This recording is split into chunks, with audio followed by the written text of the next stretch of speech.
I'm pleased with the Golf. You know, it handles very well, and I can remember, you know, not so long ago driving Minis, which was a front-wheel drive car in the Southern Cross, and it was competitive and a lot more horsepower this time. I'm looking forward to it. Either one of us could take this event out as locals, and I think that the overseas drivers are going to see how fast we can go. I firmly believe that we'll be up with them at least, if not beating them. I think this year, if we have a good run without any major problem, I think we'll be there at the finish.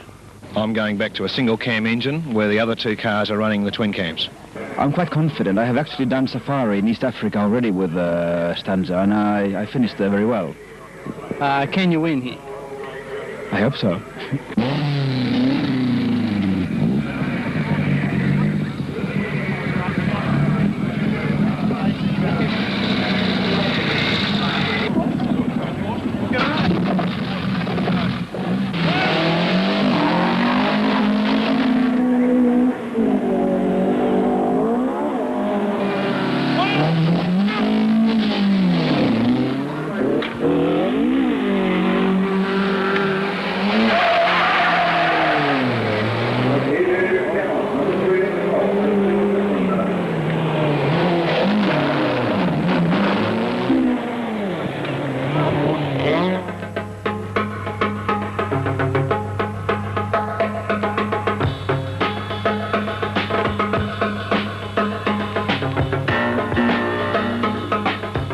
Aaltonen of Finland led the way into the first mountain stage, a short, fast section along the top of Newcastle's Mount Sugarloaf.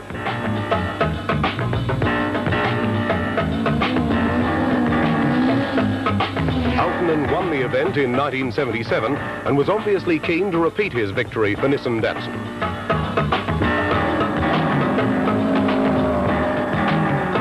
This time, he was driving an almost untried car, the new Datsun Stanza, a car very like the original 1600 that kicked off the Datsun rallying reputation some years ago.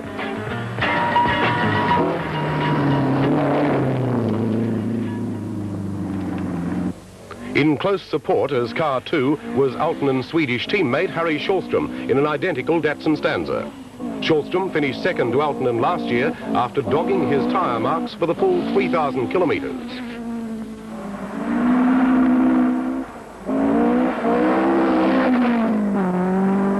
As first and second from the start, they were certainly in a position to repeat that performance this year.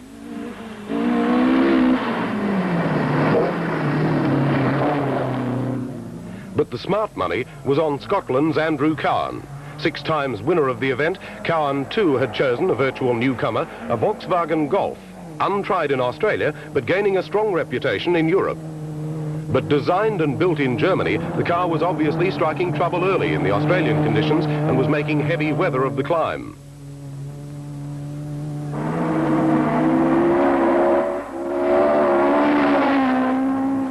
The car had arrived only days before the event and preparations had been hurried. A little too hurried, apparently.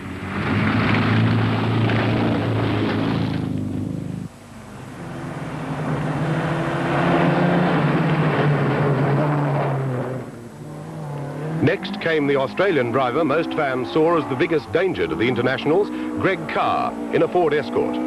He'd given Aaltonen quite a fright last year, only to be robbed of his chance by mechanical trouble. This time, he was obviously hoping that his Escort would hold up to the grueling 3,000 kilometres.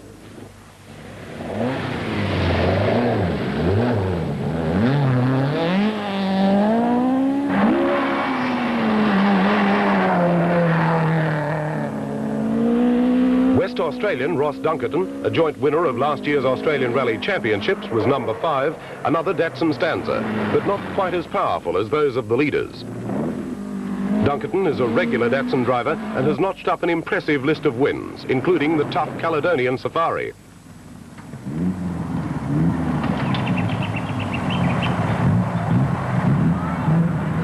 Dunkerton's teammate, George Fury, who shares the Australian Rally Championship with him, was driving the second Australian-prepared Datsun Stanza, number 6.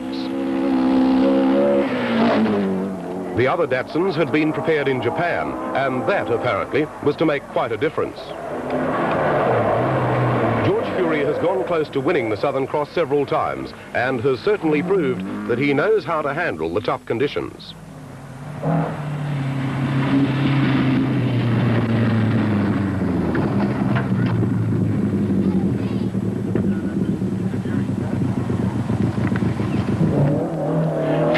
greatest rival, Colin Bond, driving a second Ford Escort, was the last Australian to win the Southern Cross in 1971. Then he'd been driving for Holden and took the event in a Tirana.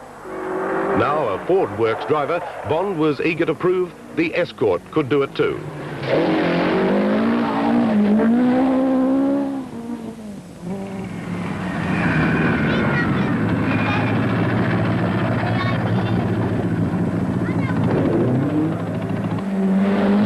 Number 8 was the car no one gave a chance, a Holden Gemini, driven by Wayne Bell. The Gemini was some 70 horsepower down on the leaders, but Bell and his navigator, George Shepherd, were confident that they'd hold their position at least, and were counting on the reliability of the little car to keep them close to the leaders. The rally really starts to get interesting as night falls. 5, 4, 3, 2, 1, go!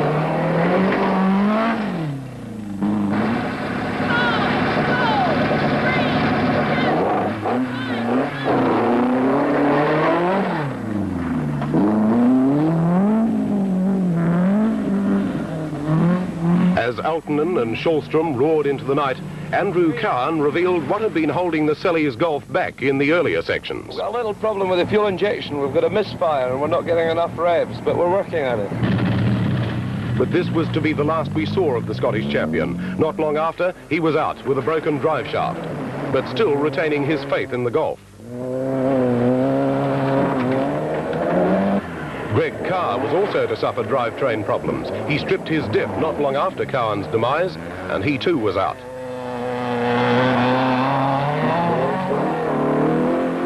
Dunkerton and Fury were still in their numerical order, but by this time, Fury had taken quite a points lead over his Australian teammate.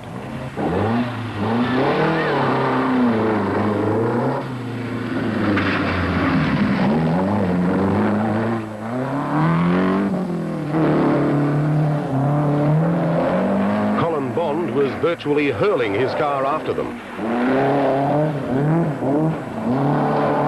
with Wayne Bell just as determined right behind him.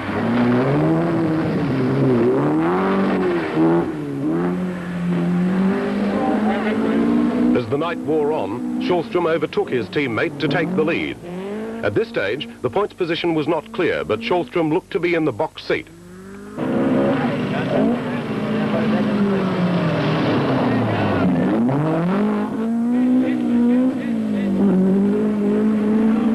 Aaltonen was really pushing his Datsun Stanza in an attempt to regain the lead, but this was to prove his undoing. Late in the night, he blew his engine, and this was to be our last glimpse of the flying fifth.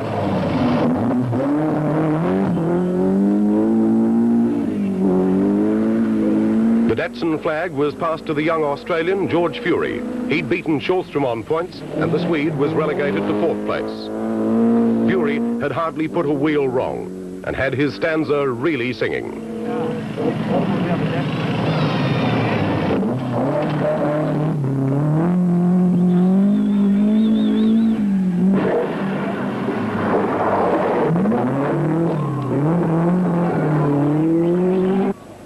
Ross Dunkerton looked to be in 2nd place at this stage, but as the points were tallied, it was discovered that he was actually 3rd.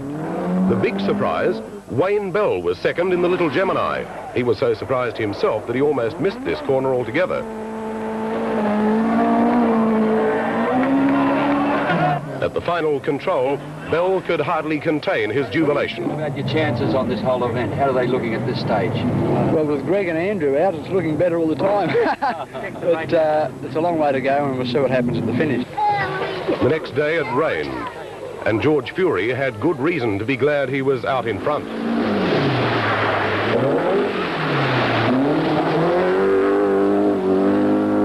The mountain roads were as slippery as ice, but nothing was going to slow Fury down now.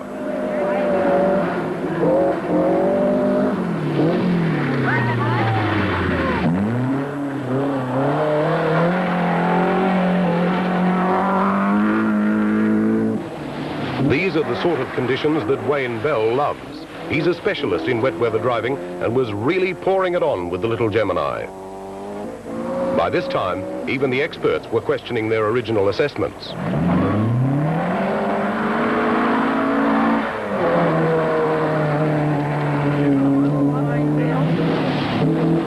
Dunkerton hails from Narrogin in Western Australia's dry hinterland, but he doesn't seem to mind wet roads.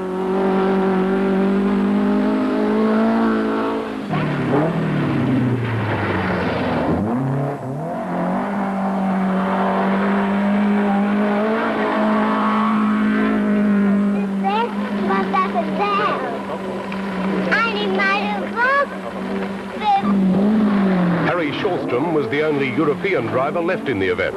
Now fourth, he seemed determined to hang on to Dunkerton's tail. Despite Aaltonen's problems, Datsun still had 3 cars in the top 4.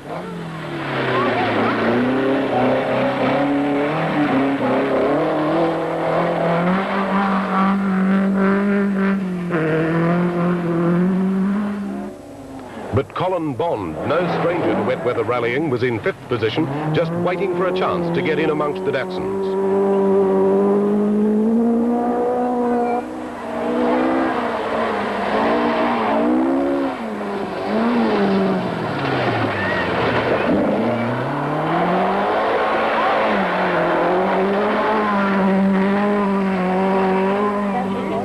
The rain drizzled on into the night, and the roads became muddier. The organisers were forced to cancel one particularly tough section, but the rallyists slithered on, almost incognito, under their layers of mud. The positions remained unchanged, each seemingly content to keep their cars on the road, without stretching to pass.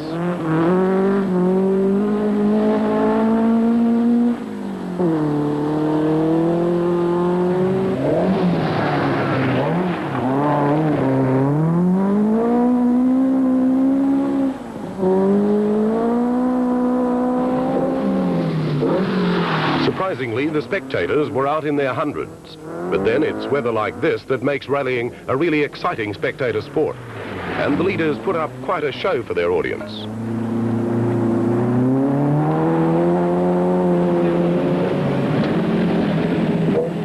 Datsun still had a firm grip on the lead, but another chink was showing in their armour.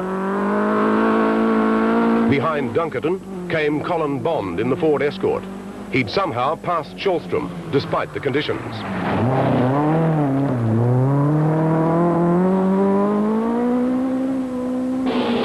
And not long past this point, Kallstrom followed Aaltonen's example. At full throttle, he blew a piston, and half his engine block with it.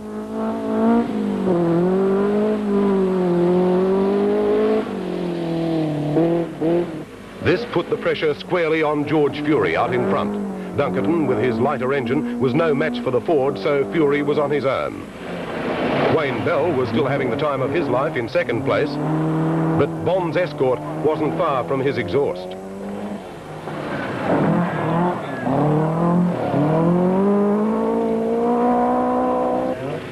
Dunkerton was dropping back, but there was a 30-minute gap behind him, so he was in no real danger.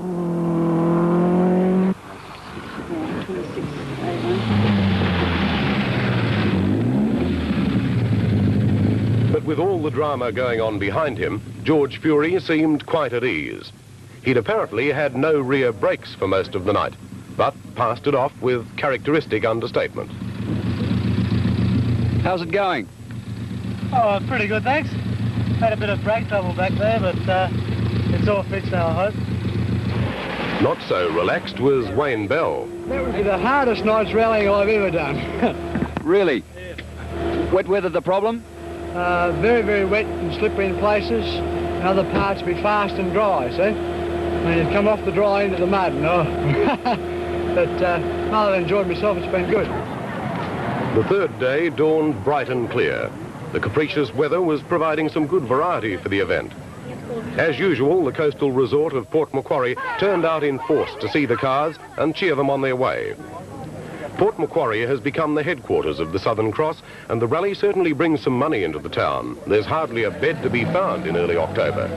Each day, the action starts from a ramp set up outside the luxury Sandcastle Motel, and everyone turns out to see it, even the schools.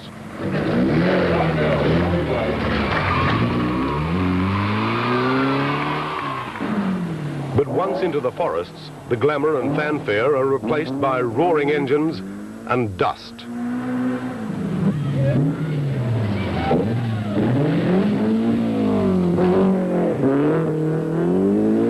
On the third day, the cars turned north from Port Macquarie, heading up through Kempsey into the forests and mountains around Bellingen and Coffs Harbour.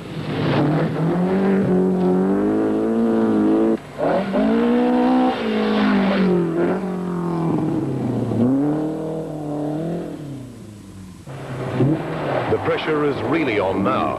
They'll cover more than 700 kilometres tonight over some of the worst bush roads you could imagine.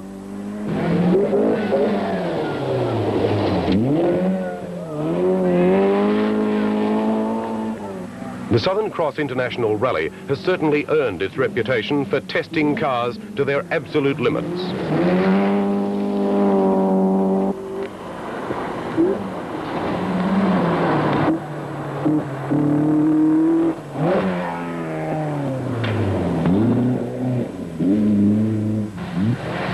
The cross attracts writers and photographers from all over the world, working in appalling conditions to get that one magic shot.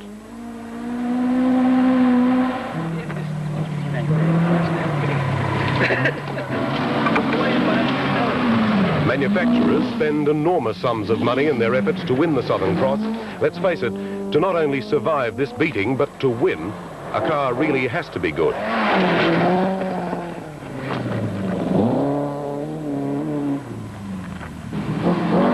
Nissan Datsun in particular had spent a lot of money. They had much at stake. They'd won the event last year and were determined to hold it, and they were launching a new car, eager to prove that it can really stand up to the worst that Australian roads can offer.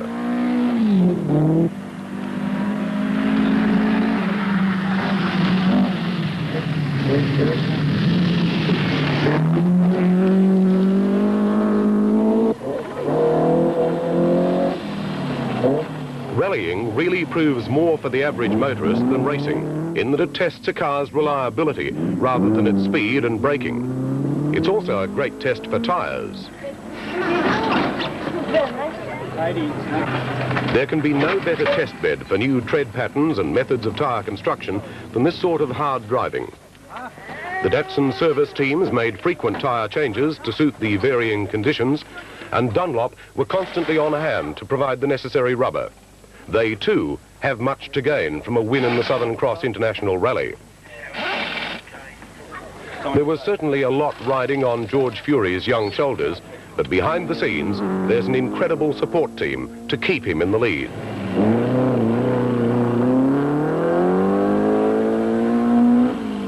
Colin Bond wasn't quite so fortunate.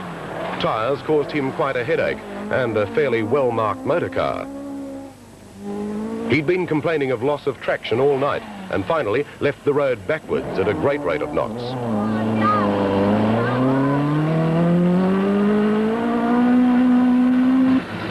When the two main contenders reached the final control at Port Macquarie early on Tuesday morning, there was a distinct difference in their reactions to the night. You look happy. You're really happy. Fury. Had a good run. Yeah, so far so good. One more night to go.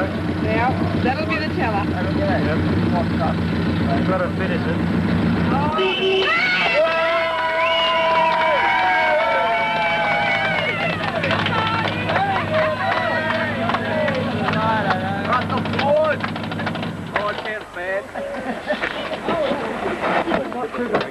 Everything is in A1. How are you, Colin? Not bad. Good run? Yeah, had a few fat tyres and nuffed the bank, but other than that, no problems. Yeah. Think positive. Jesus, Harry, we had a good one here, I'll tell you. Is that positive or negative? win it tomorrow? No, it was a positive bang, I can assure you. For the fourth and final day, the weather held and the crowds came out again. The quietly spoken Albury farmer found himself the centre of attention. But he had more important things on his mind than autographs. He had a rally to win, a rally that had eluded his grasp on the final day on previous occasions.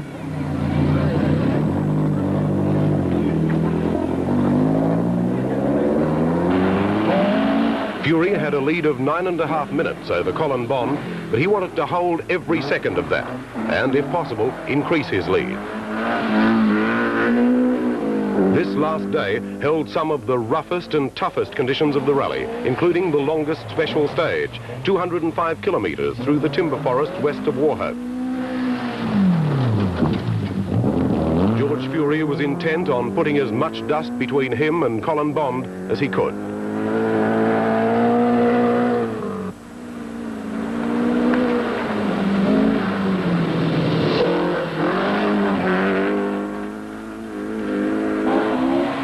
Meanwhile, was equally intent on making up the ground he'd lost last night.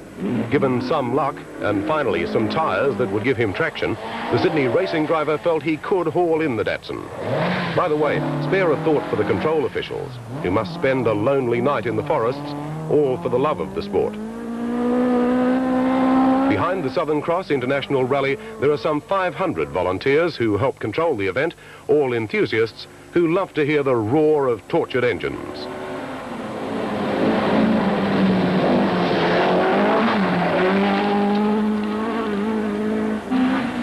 Dunkerton had by this time passed Wayne Bell's Gemini and had moved up into third place on the road, sandwiching the lone Ford between two Datsun Stanzas.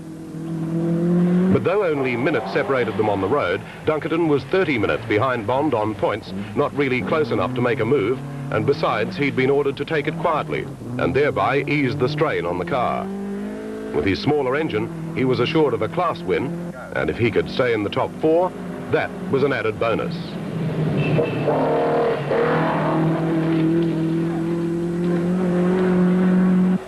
And still up with the leaders, the game little Gemini, 4th on the road, but 3rd overall. An incredible feat for Wayne Bell and his navigator, the actual team leader and strategist, George Shepherd. Despite their lack of power and their comparatively minor support team, the two Sydney boys were proving that speed, power and money aren't all that's required in rallying.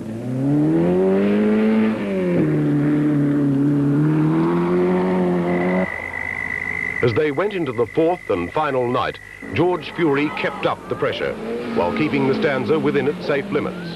He'd lost the event in the final section in 1976, and he wasn't about to repeat that performance.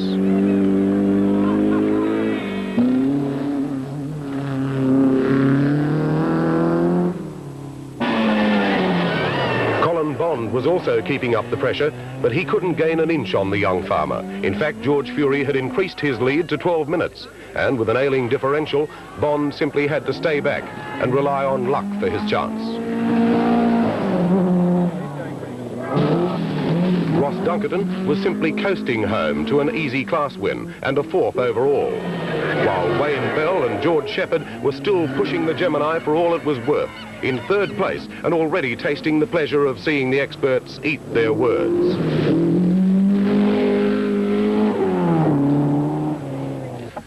At the final control point, an anxious Datsun service crew waited to greet their hero, and to their relief, he arrived unscathed.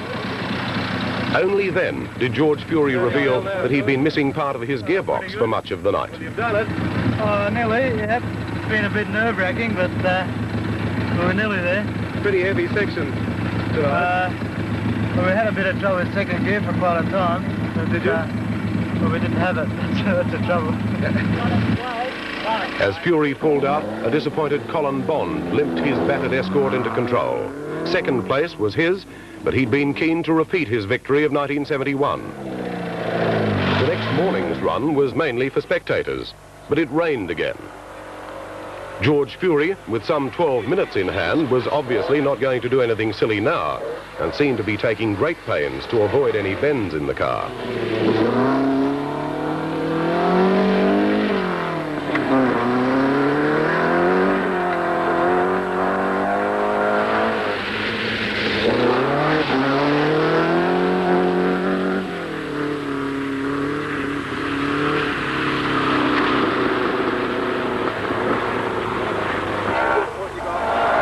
Bond, however, had little to lose, except a little pride.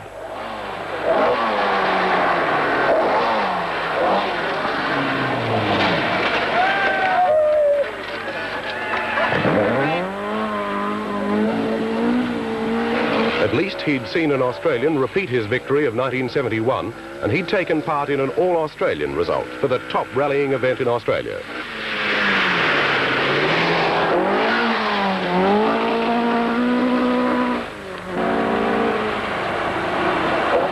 Ross Dunkerton, one of the colourful characters of the Australian rallying scene, couldn't resist a wave for the cameras and almost paid the price.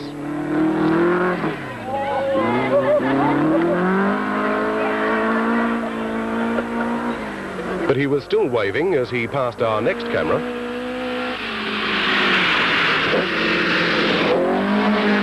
Fourth place and a resounding class win. No wonder he was waving.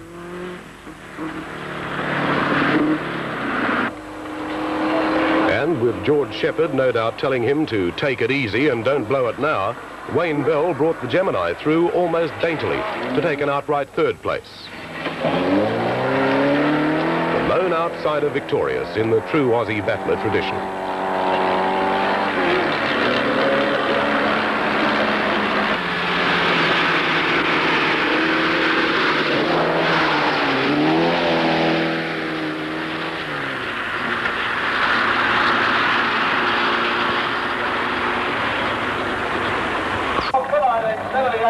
To the victor goes the spoils. For George Fury and navigator Monty Suffin, champagne and the 1978 Southern Cross International Rally. Wait a long time there, eh?